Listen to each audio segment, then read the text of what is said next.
Okay, labahan muna natin para mahulog yung ginto. Sana swertehin kami, tatlo lang kami. Ni Buddy Boy at saka si Mr. LA. Yan ang kasama ko ngayon. Dito nagpaalam sa amo niya. Tumakas ang gusto may manukan. Yari ito sa amo niya mamaya pag-uwi. Meron na kami nakuha kanina, isang piraso. Mamaya ipakita namin sa inyo.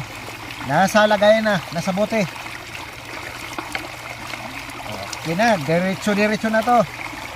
Bilis-bilisan na lang natin para hindi kayo mainip.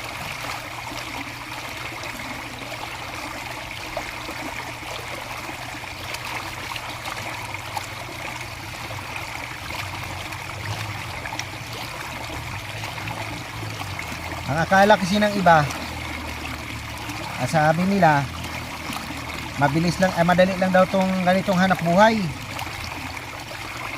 Kahit pa easy lang daw. Ang hindi nila alam,